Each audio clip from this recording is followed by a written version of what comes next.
Alright, so we just got the bike all done, fired it up, did a couple heat cycles on it, made sure everything was sound before we went and ran it on the dyno.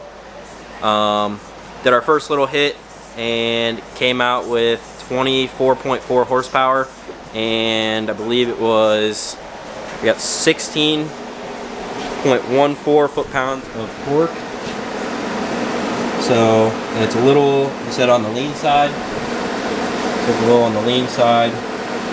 So we got some more tweaking to do with the carb, but overall I was expecting hopefully to see with this thing probably around 27. I think it might be a little on the high side, but hopefully with the carb tuning that we're about to do, get it more dialed in, hopefully we could see, you know, 26, 27, but we'll see overall. So we're doing a little needle change right now because I had a lean spot towards the middle. Gonna get that sorted out, do a couple more pulls, see how we are on our main and pilot jet, and go from there. So let's do a couple more pulls on it.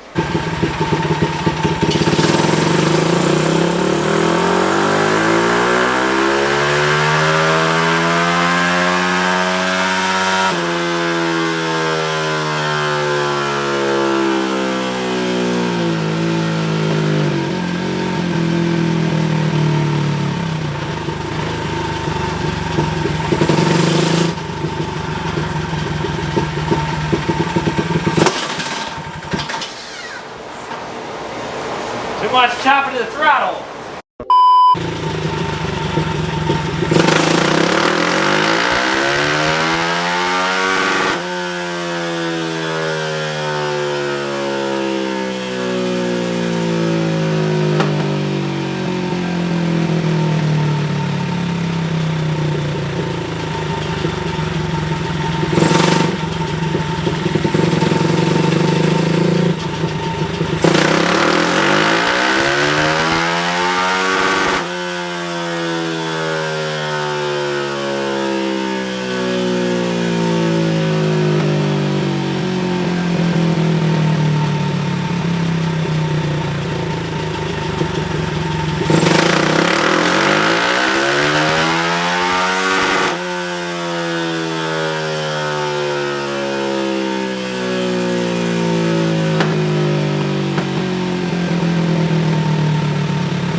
Alright, so we just got our final test run.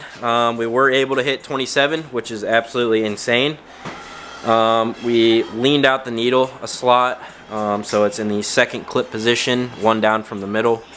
Or actually, we richened it. And we ended up with 27.8 horsepower and 19.9 foot-pounds of torque, which is absolutely insane because a 250 is right around 18-ish, some change. So 19.19 on a pit bike is absolutely insane. So got a little graph pulled up here so Brandon can show you. Alright, so this light blue line down here, that is a bone stock 2025 YZ-250F, and the Daytona just absolutely killed it until 8,000, and it also beat it in horsepower until 8,000. So this thing's going to be a monster. All this right here is all the YZ-250F just up top, pulling more than the pit bike. But as far as the lower RPM of the pit bike, it's jumped up a good amount. So it's pretty much like riding a big bike on a little chassis. So this thing is going to be absolutely nuts. We got the final runs all down. We're going to swap back over to the dirt tire, probably go over some little things here and there. We got Summit Indoors coming up next weekend, so that was kind of crunch time. We wanted to get it all done for that, but overall the build came out sick. I'll have to get some clips thrown in towards the end of just showing it off once we get the tire and everything on there, but build came out sick. So got to thank everybody behind the build. We got DH1 Mods, Brandon, he's not in here right now, but he was the one doing the dyno runs. We got Keystone Cycle Parts. They helped me out with pit bike parts on my KLXs, my Daytonas, pretty much everything. They hook it up, help me out, keep me going. So we also got East Central Motorsports. They're the ones that supplied me the TCB and helped me out as far as parts and everything with that, paying for them, getting me racing out on the track. We also got Factory Mini Bikes, and yeah, so build came out sick. We'll, this is the fuel that's in it. It's new test fuel. Should be out in March. This is Brandon's favorite fuel. The Fuel Factory should be comparable to like VP's U44. Not saying anything bad about other companies, but this fuel definitely makes more power than the rest of them. Burns a lot cleaner, and actually it's a lot cheaper. So if you guys haven't checked out Fuel Factory, definitely would. It makes power.